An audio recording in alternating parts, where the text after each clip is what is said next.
power to laugh is it's not a gift, man. It's a trust. It's a community ideal. To be able to put people in a room and talk about some of the most difficult of things, painful, hurtful things, but yet congeal an environment whereby people can see their own humanity, show compassion, and show mercy. Civil liberties attorney Clarence Arrow also said when it came to humor, if you lose the power to laugh, you lose the power to think. With that, I present the End of Racism Comedy Lecture Tour Virtual Edition.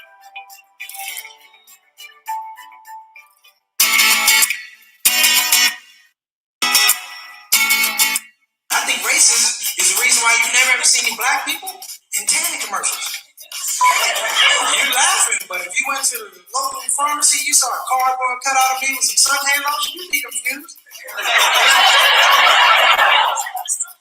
It's a killer. They don't tell you this. It affects everybody. Guess what? Racism affects white people too. But they don't tell you. That's why I'm here. Work with me here. Black people got Black History Month. I'm Muslim. Muslims have Ramadan. Latinos have Latino month. Asians have. What do my white brothers and sisters have? Nothing. You don't have a Caucasian Awareness Month or Black Appreciation Day or a White Day or a Hanukkah or a Coffee Day or a Rich Month or Holiday to Make Up for Pale Clothes. Nothing. Put out your right hand. Stand 5 fingers. I call this the fives. It's about thinking about language. Freedom. I believe there's always 5 letters to let us know just how close we are. 5 letters. Think outside the box. Here we go. You can count on it. 5 letters. I believe we all exist. EXIST. Here on Earth, 5 letters by virtue of the fact we're all human nature remain. Therefore, it doesn't matter whether you're black 5 letters, white 5 letters, Asian 5 letters, or Latino, like the older A stuff. Ain't true. I'm Muslim, that means I follow Islam. That's 5 letters. If you Christian follow Jesus, if you're Jewish, you get 4 or 5 letters too. The point of this is, as good as it sounds, it's always going to be hate. And it's 5 letters too. Because our power lies in our unity, UNITY. And a hater, you know how a hater is. Most of them are angry, some of them are upset, some of them are pissed off right now because damn it, they can't SPELL, and it's okay. So, hey, listen, man, if you can't spell it out, do the math. If you take 3 things away from the 5, you get peace. And that peace is spelled PEACE. I proudly present the End of Racism Comedy Lecture Tour Virtual Edition, coming to a college near you.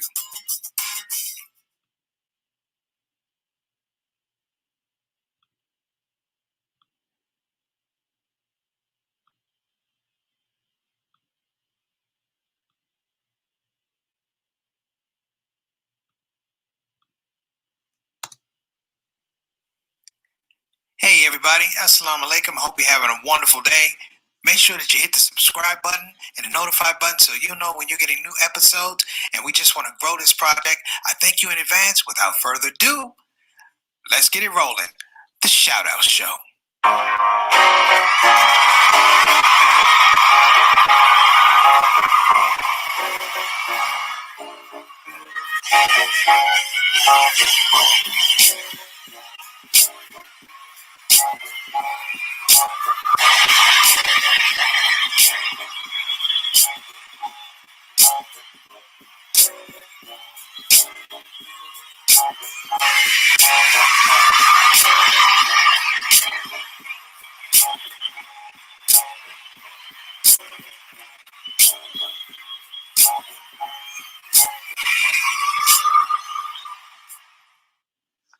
Assalamu alaikum rahmatullahi barakatuh, everybody. I'm Preacher Miles, host of the SOS. Thank you so much for joining us on our Saturday Spotlight. We got a good one here, brothers and sisters. I've been threatening you guys with great talent and great guests, and today that threat has come to fruition. I'm not even going to be hosting the show today. It's Stars in the Building. That's what it is. The Stars in the Building. Stars with our hosts, stars with our guests. We're going to be talking about the whole Muslim Green Initiative thing. I'm talking about the real Muslim Green Initiative. Not when somebody has on the same outfit you have during Eid. I'm talking about a different kind of green. So I got to go. I'm going to turn this over, alhamdulillah. We got people in the shout-out box. I'm going to give you quick shout-outs. Sister Aika all the way from Indonesia. Yes, thank you for coming. Altaf, all the way from Toronto. Thank you for coming. And Sister Reed, what's up with the cooking? You fell off on your craft services, but it's all love. It's all love. But my point is, if you have questions, brothers and sisters, you need to get your questions ready because we have an expert. We have somebody who's dedicated their life strength to talk about this whole thing about climate change and green initiatives. So, stars in the building alert. I've been telling y'all about Sister Sutanah. Today is the Preacher Moss Shut Up and Get Out of the Way Day. Preacher Moss Shut Up and Get Out of the Way Day. So I'm going to bring the sister to the screen. I'm going to say hello, give her a slams, and I'm going to keep it moving. Ladies and gentlemen, thank you so much for coming to our Saturday Spotlight featuring Sister Nana Firman. Alhamdulillah, let's get this thing cracking.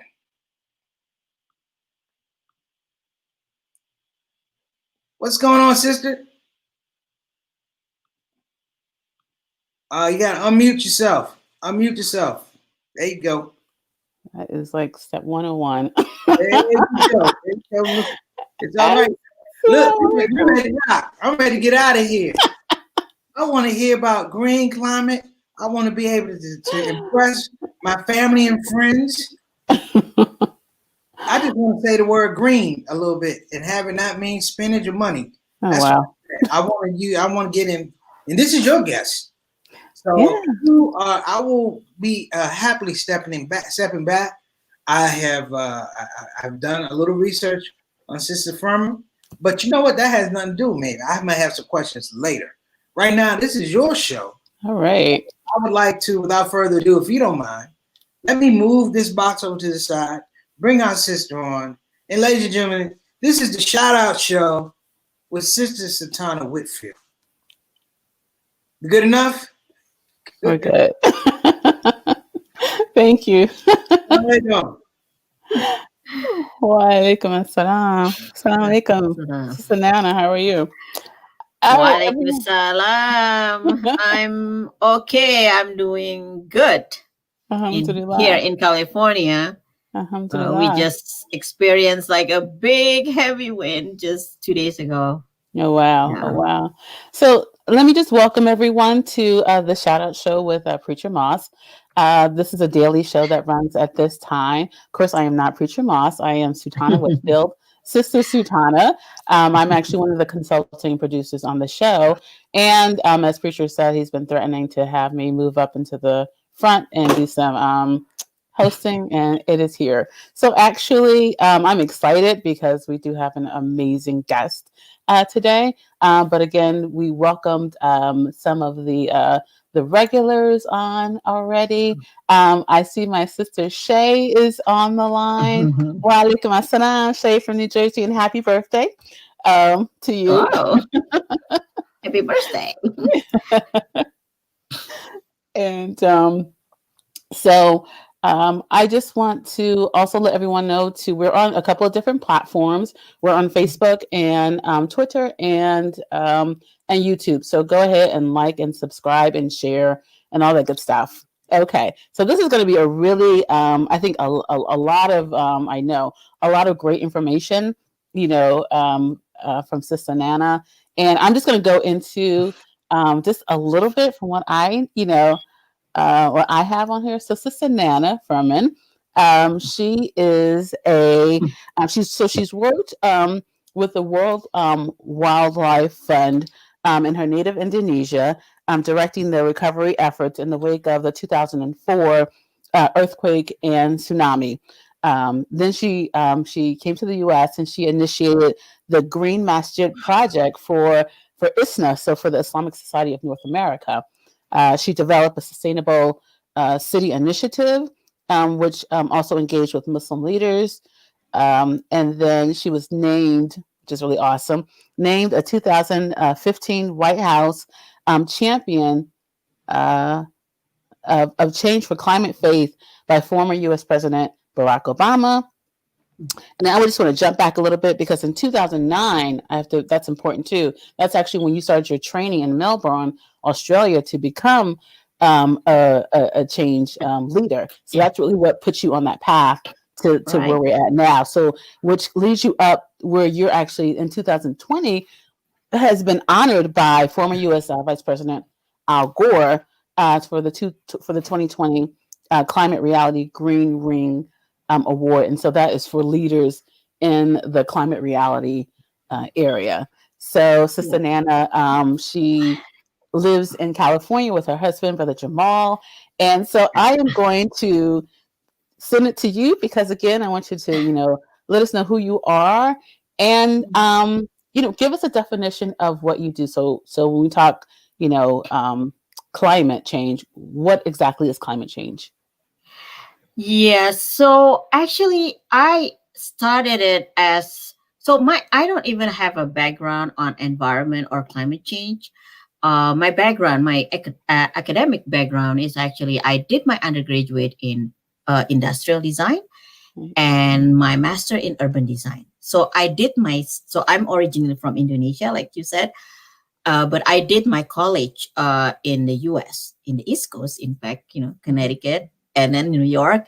So, but then when I finished my study, I went back home and becoming, planner, city designer. So I was designing cities and planning cities, throughout Indonesia. And I realized that Indonesia is known as the ring of fire because we are on the three plates, of the earth. So there's, earthquake everywhere. And I just realized that, knowing this knowledge is very important on my work. So I was with a team of geologists at that time on my my work of designing cities, and then in the middle of that, there's a tsunami, the earthquake and tsunami happened in Aceh, in the northern part of Sumatra in Indonesia. I think the whole world knows about that. That's a big one at the end of 2004. So I was called by the World Wildlife Fund to help out on the green recovery process. So because the World Wildlife Fund is the biggest conservation environmental organization, so they wanted to make sure that all the reconstruction, the rehabilitation, the recovery was done on a sustainable way. So I thought, yes, okay. So, I was there leading this process. It's called Green Reconstruction Program. But then I was having a problem with, communicating this, sustainability, conserving the environment to the communities. And I was frustrated because, but it was understandable because the communities lost everything. A lot of people actually lost their whole family because of the disaster, and then they lost their house. It's just devastated. And then they said to me, why you're asking us to care about the environment, to planting trees? We just lost our whole family. We lost our homes, we lost our lives. And then I was frustrated. How am I going to communicate this? So about a year, I was kind of, back and forth. I couldn't find what is the right narratives. And then a friend of mine told me why don't you talk with the people from the Islamic teaching? So the people in Aceh is a very devout Muslim, the region. So I was like, what? From the Islamic teaching? How do you on what? So I went back to the Quran, the Sunnah, the Hadith, and I found a lot. I found so many teachings. So I started to kind of explore that and use that on my, communication with the people. And suddenly the response is completely different. They're like, okay, we will do that because that's from Islam. Yeah. Okay, we'll so they jumped to my program, and I was also amazed because that's also my kind of newfound. Before it's okay, sustainable cities. That's what I was going to create without even knowing that what is the Islamic teaching on that. So I was on that so that's my kind of what is that the class, not the class, but the interconnected between my passion on the sustainability and Islam. So, and then moving along in 2007, I think we hosted the United Nations Climate Convention in Bali in Indonesia. So there's a lot towards that. There's a lot of preparation And I think 2006, Al Gore also released his first film about the inconvenient truth. So that's, I was like, oh my goodness, if we don't take care of this, like our environment, and we don't care about what's gonna happen on the future, then we're going to lose everything. So there's a lot of hype at that time towards the 2007 in Indonesia about the climate change. And so I was, starting to kind of like talk more about sustainable city as that time as part of the solution.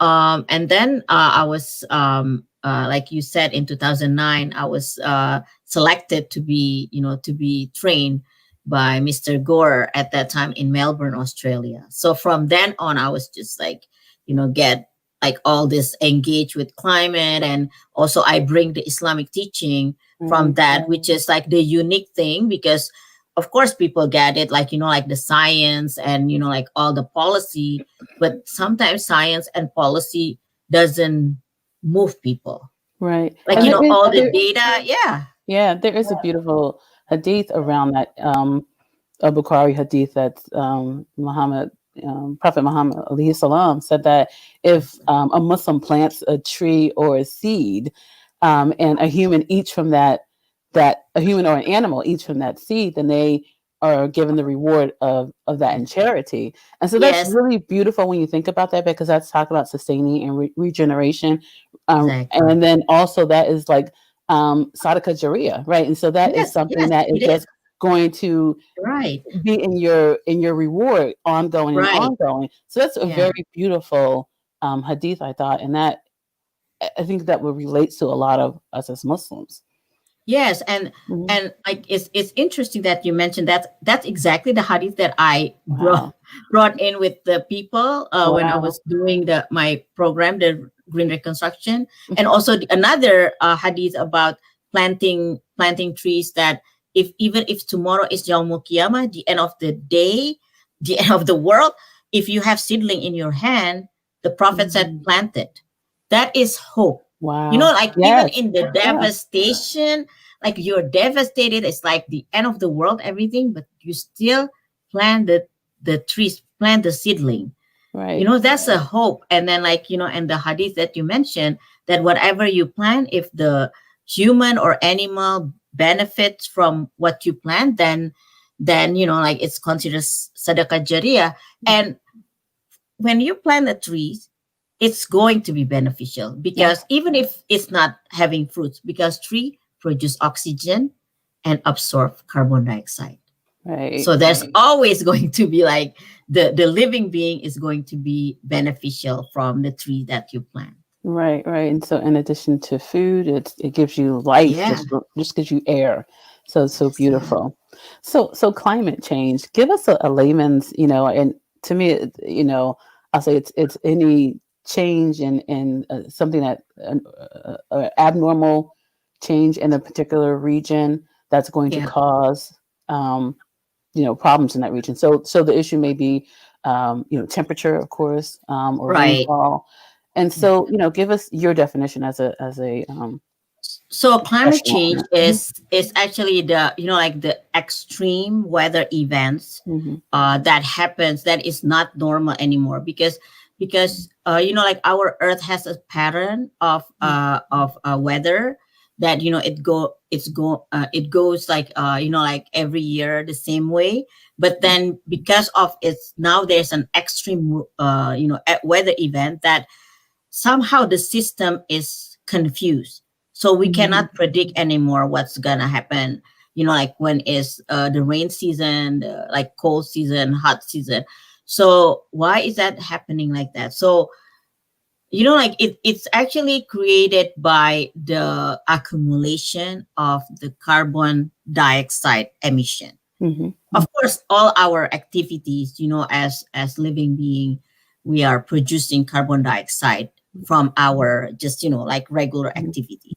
However, the last 100-200 years, basically after the Industrial Revolution in the Western world, there's more and more carbon dioxide being produced and released and emitted into our like our atmosphere. Where is it coming from? Like mostly is from the energy, the forest, the fossil fuels that we use for our industrial, like industrial activities. So that's like, like the accumulation of our carbon emission that we release to our,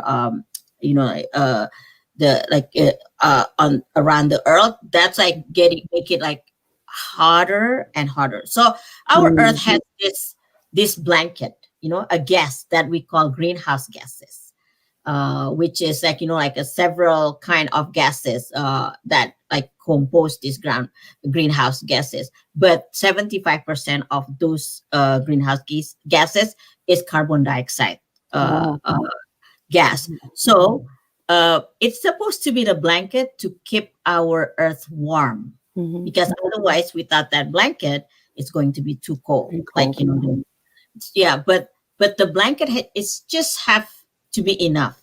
However, because our activities that produce using the fossil fuel, like just, like expansive, like just like humongously, we produce more and more carbon dioxide to our atmosphere that is accumulated in the blanket that actually covering like closer our earth, that makes it like hotter, hotter and hotter.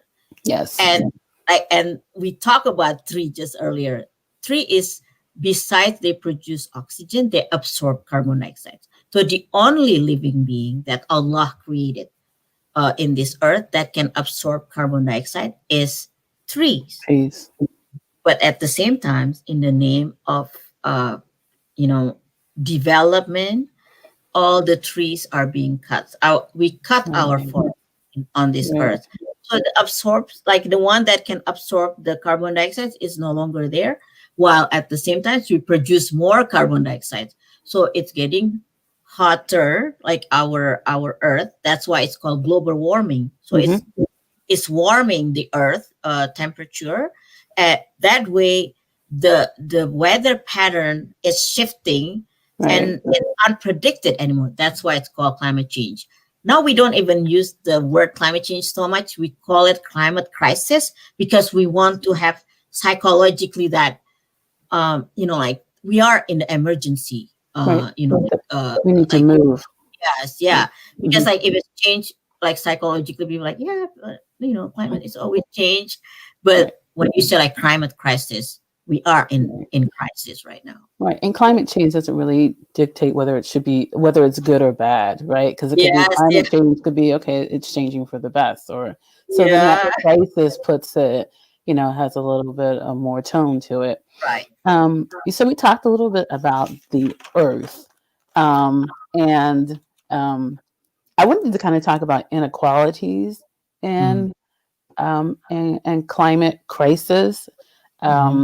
And I'm going to say this. So Nelson Mandela, who, again, his anniversary of his death is today, but he actually said that as long as there's poverty and injustice and gross inequities or inequality, if it persists in our world, that none of us can rest, right? So if this gross inequality is happening, none of us will be able to rest.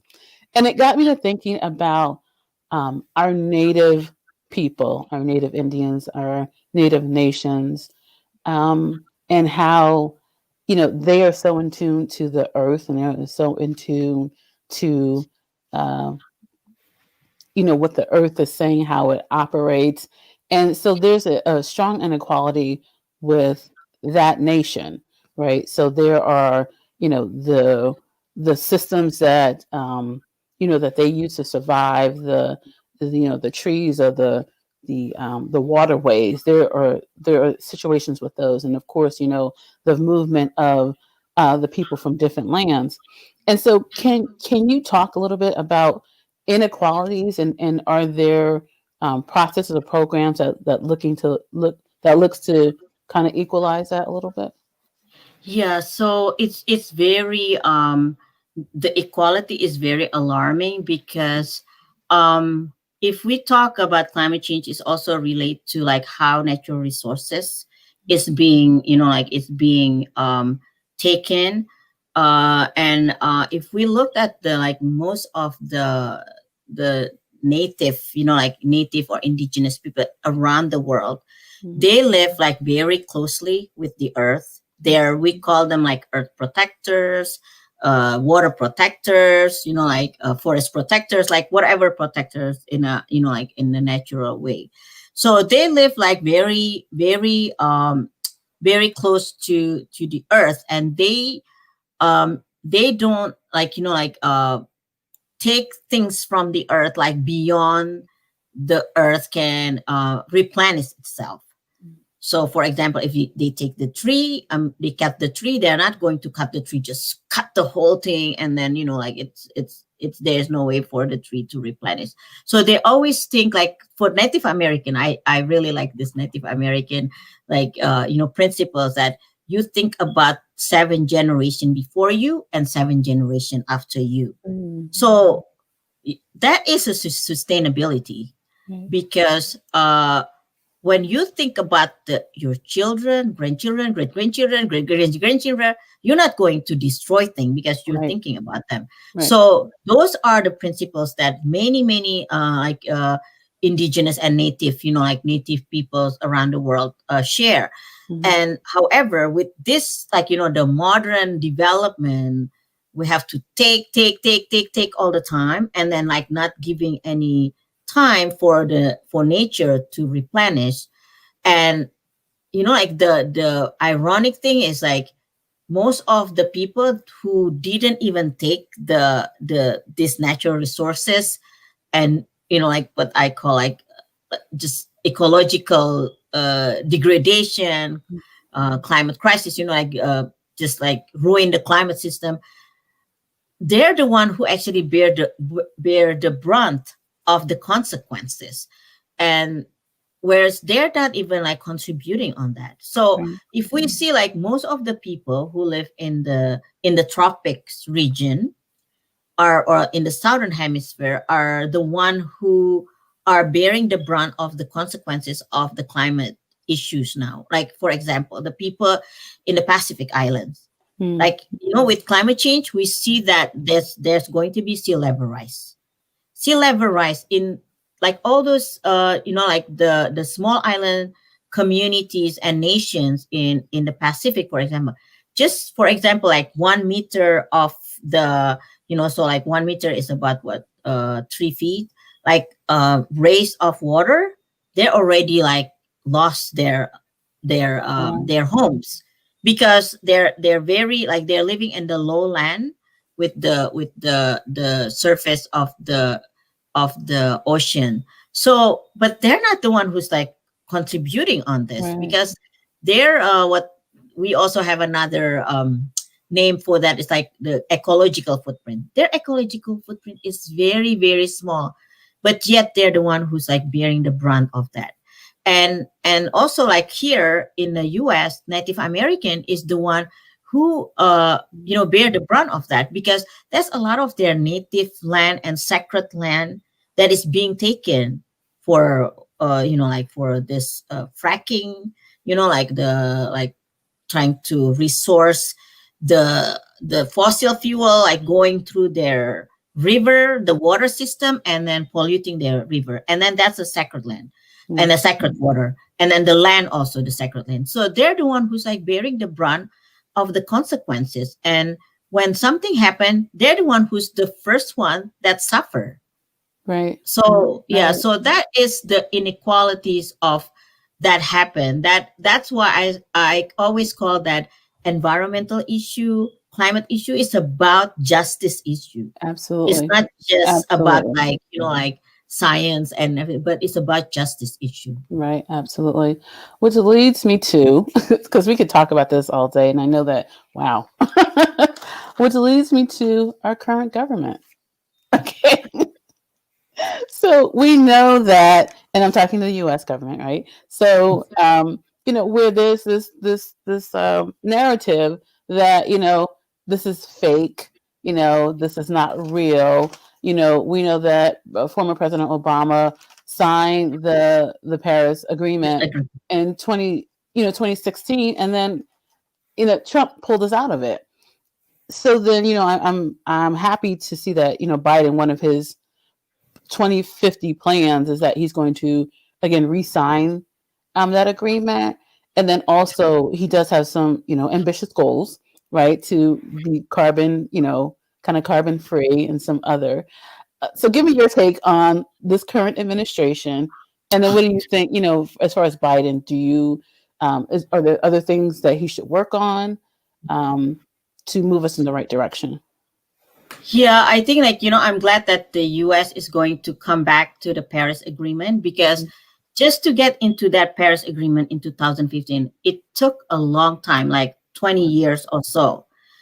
It was signed by 196 countries, or 197. I don't remember the exact number, but it's almost 200 countries signing.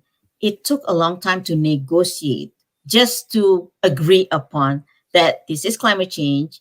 We need to do something to change the situation. And from the beginning until 2015, it took a long time just to come to that agreement. So that's why in 2015 everybody celebrated, because that is an accomplishment. So when when this current administration said they're going to pull out from the agreement, it was like a shock to the rest of the world. Why? Because the US is also the major player on this. Because if we, as the people who live in the US, have to be very conscious about this. This is again about the justice issue. The US consists of 5% of the world population. However, we consume 25% of the world resources, including the energy resources. Wow. So we need to be conscious on that, so that's why the US have to be, to be on the table, if not leading the change. Absolutely. Because, it has to be make the change, because we cannot ask the country that don't, put all this, this problem to actually make the change, because they don't even really did any significant thing. But the US has to make the change, and the technology is here. Absolutely. And the US can do it. It just have to be there is a political will. That's a common kind of vision to do it. And I think we need to just because we live in the same earth. So no matter what happen in other part of the world is going to come to us too. That's right. Whether sooner or later, but it'll come to us because we are living in the same earth, the same system. So, and we share this earth together. So I think we need to emphasize this, that we share this earth together with the rest of the people in the world. So we need to make the change together. And then as the people in the US, as the US government, we need to lead the way to make the change. And it is doable now, because the technology is here. For example, the renewable energy is solar panel, for example. It's getting very cheap. I feel almost oh my God, solar panel getting very cheap now. It's nothing. In the 10 years ago, we couldn't even imagine that's gonna happen. It's still expensive. Now it's cheap. For example, in California, the new houses has to be with solar panel. Otherwise, they don't have they don't get any permit to build house. So that kind of thing. And then if we're looking at automobile, right? The cars, there's hybrid electric car, and I'm sure with technology, everything is going to just move forward very fast. So the technology is here, so we don't have any excuse anymore. And I think that's from the technology side.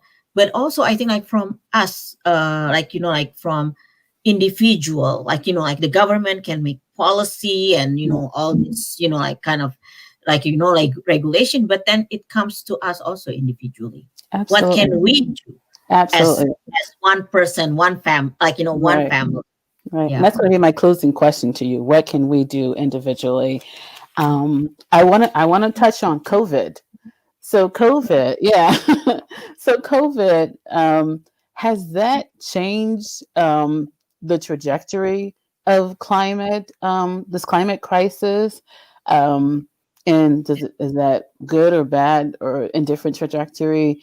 And then I remember at the beginning of COVID, there were, people just weren't driving their cars. And so they were saying that, the emissions is pretty clear out. And so again, but then towards the end of, I shouldn't say it's not the end, but currently they're saying now that, it's kind of offset because people are more at home now. And so they're now ordering out. And so you have containers and things like that. And so what has COVID-19 done for climate crisis? Yeah, so like you said in the beginning of COVID, because of the lockdown around the world, suddenly like everybody's like, like having a break, like, time out. Yeah. And so like we see like a significant like pollution reduction, because in areas where very heavy pollution, like Los Angeles, for example, suddenly you can see clear sky. Wow. In New Delhi, clear sky. In Jakarta, where I'm from, clear sky. All these cities that have very heavy smoke and pollution, suddenly it's clear because like obviously there's no activities because everybody just like stay home and like during the lockdown. So we thought it's like, oh wow, it took COVID, like, a tiny virus to actually makes us realize, all this beauty. But then like we also realized that do we need to have COVID and lockdown for us to actually have this, like clear sky, fresh air, like, like all like, more like kind of like, just like appreciate the beauty of nature. Then so we see that we don't need like a COVID to tell us to like to have that, right? So like, but we also think that COVID is a reflection moment that what is really essential for us absolutely at the time being. Absolutely. So I think like that's the essential that I'm going to focus on, like like for individual and family. So we should also look at how we consume things, our consumption habits, be it any consumption like food or any utensil, like just amenities that we need, personal purchasing. Yes. So I see the FedEx truck going around like all day long. I'm like, yes. Think about the packaging, the plastics, and everything that's coming from that. Wow. Right. Yeah. So then, like that's what I think, like first, like, like people are familiar with 3R, reduce, reuse, recycle, right? But I always add one thing, at least like now it has like 5 R's. You can see in my Facebook, I have 7 or 8 R's, but I like the most important thing is like this other R that I always add before everything else is rethink. So we need to rethink what is really essential for us. What is really like important for us? Like, do I really need that? Like, why really? So, and then also think like, during this lockdown, like, usually like when I need something or my husband needs something, we just like, okay, like let's go to the store and get it. But because of lockdown and then we like all this protocol of COVID, we really need to think like, what do we like? If we go out, we need to get this, and this, everything, not like going back and forth. And so like we're trying to be like more efficient. Sure. And also like, what do we really need? Do we need that or not? Right. Or we can live without that, So that's like, come to like our essential needs. What is our needs, not our want? I think like, like because we live in our wants instead of our needs. So I think we need to see like what is really essential. And also like during COVID, there's a lot of like family like stay at home together. I think we need to use that moment also. What is really, really like important in your life? Like, you know, like your children are at home. Maybe if you live in a house with a backyard, try to like plant something, simple things like, you know, like tomatoes, you know, like anything, like, you know, like little things, like ask your children to plant things with you. So it should be fun. I mean, like on that. So it's also like to teach the children to love nature, because when they touch, when their finger, like hands, like get dirty with dirt and, you know, and dig out, and then you know, finding the worm in the soil and, you know, all those things, it's fun for children, but then there's also like building their love and passion to nature. So like, you know, so that's the reconnecting themselves to nature. I mean, like, especially for those of us who live in the cities, we don't live like in the middle of the forest or like, you know, the river or something, but we can, you know, like, you know, create our own nature in our backyard, like, you know, little things. Even people who live in apartment, I told them like, just, you know, like find some, you know, like little pots and then plant it, because then, you know, like it's like, you know, it's nice to have this connection with the earth. And then like, you know, like if we can like grow our little food on our own and then like eat it, that's like feels, you know, like so good. That's Because beautiful. you grow it, yes. And then that's also part of the sunnah, actually, like, you know, because Allah said, like, you know, it's best if you, like, you know, like you actually reap your own work, right? So you taste the food that you grow.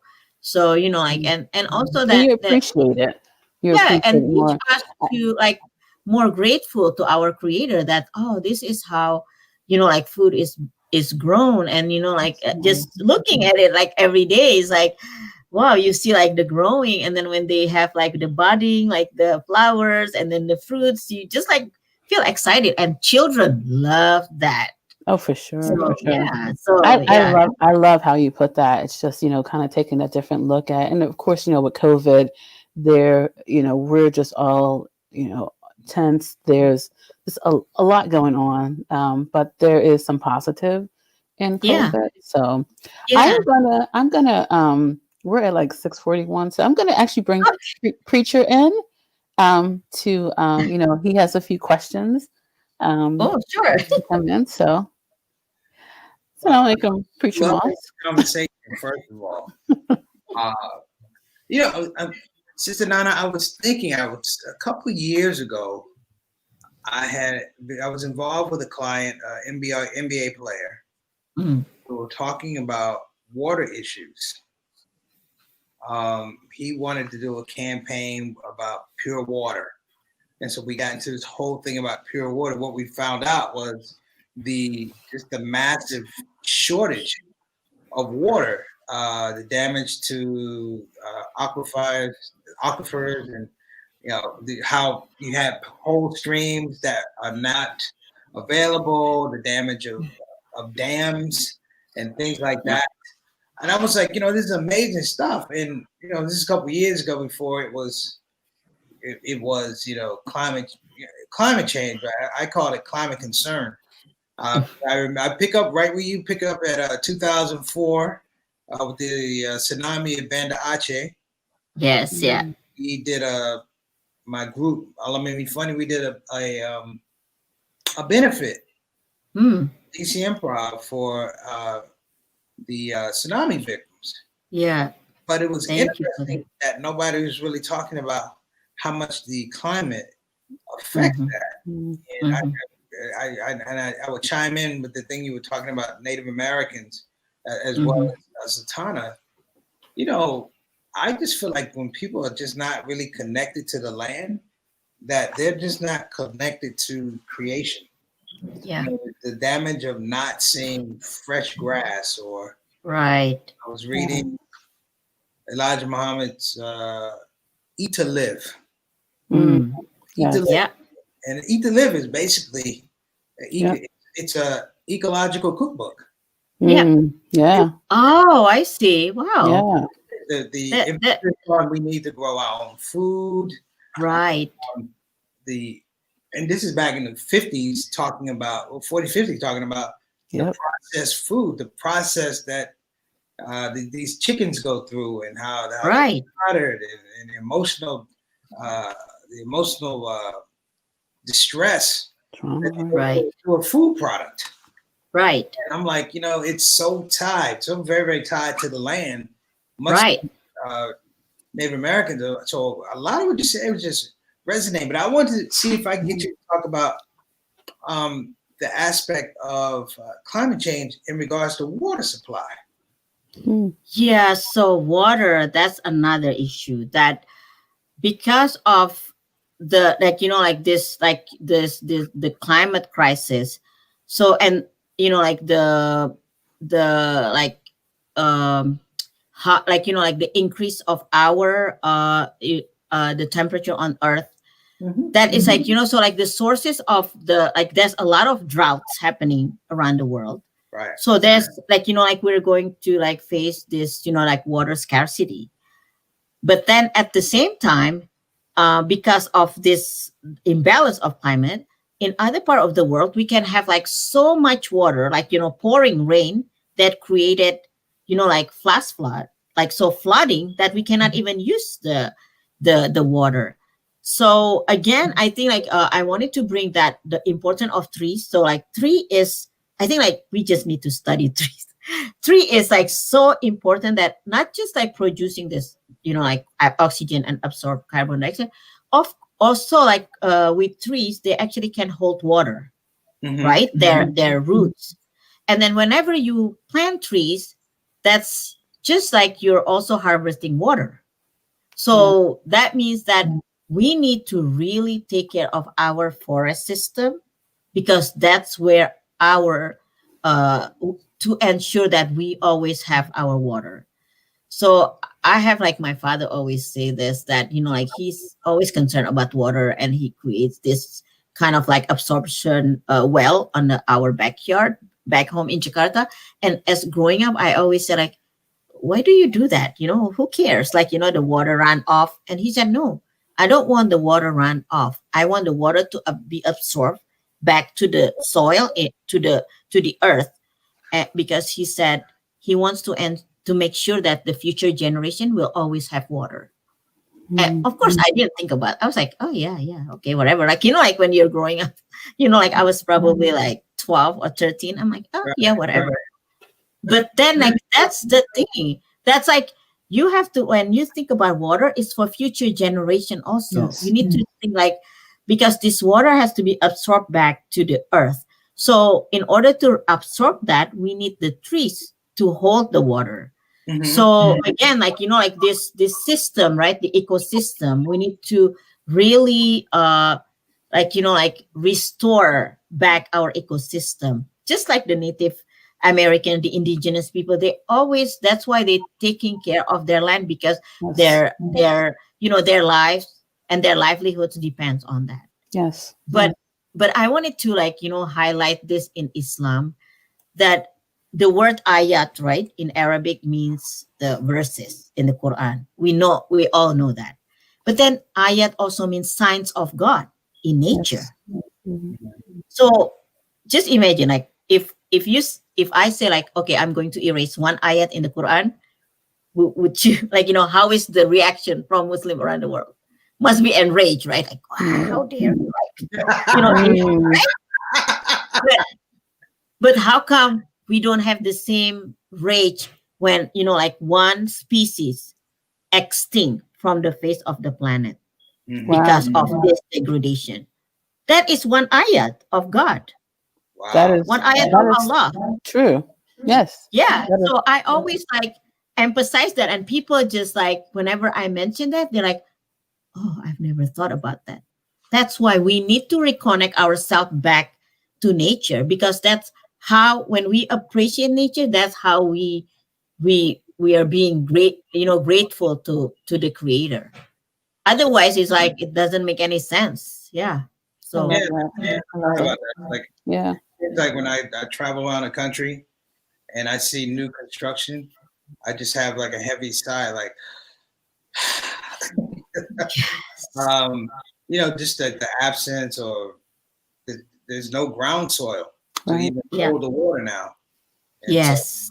So we'll get the Hurricane Harveys and Hurricane Ike down in Houston, and we'll get these superstorms and things like that. Right. Yes. Superstorm. Like, even storm has a superstorm nowadays. It's, yeah. And speaking about soil and water, soil is a living thing. Like, we need to see that soil is a living thing. It's not a dead thing. Like, it's a living thing. That's why we call Mother Earth, right? Like in this program, Mother Earth is a living. It's a living, like, it's a growing also. So I think we need to really reflect on that, each of us. Like. Well, I'm gonna pull out. Sutanah, ask your questions, and I'll go back into my cubby hole. Well, thank you for joining us. Thank you for joining us, Preacher Moss. So I do want to just pop up some other comments. So Sister Mary Moss, and this is Preacher's mom, she said, "Thank you, Sister Sutanah, for a special guest, Sister Nana Firman, who covered climate crisis in a realistic way to which we all can relate, and that is wonderful." Thank you. Sister Salima said, "Okay, she didn't know that. I'm not sure which point." Alhamdulillah, and thank you, Sutanah and Nana. This was very informative. Alhamdulillah. Brother Johnny Thomas, who's one of the regulars, he said, "Good analogy." Oh, and Sister Aika, who's actually from Indonesia, she's actually one of our regulars. And I know it's super early there this morning, so thank you for joining, Sister Aika. She said, "Thank you for the information, Sister Nana. By the way, nice to meet you here." Alhamdulillah. Thank you. Alhamdulillah. Alhamdulillah.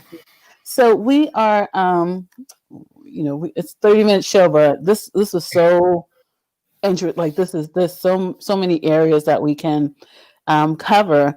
So I'm going to give you the last word. So what are a few things that, as a layperson, what can I do, or what can we do to help this climate crisis? Yeah, so what can we do? We can start from ourselves and our family. So, for example, like, when we purchase something, we need to think, do I need that? Or, or I can live with that. And then if we have to purchase it, please look up, like, who's producing that? Like, what kind of company that they're, like, producing. Like nowadays we have like what all, like, smartphone, we can do the research very, very fast. So, like, take a responsibility. So not just like, okay, I'm just going to purchase it, I don't care, so, like, purchase, if we have to purchase from like, a company that is responsible.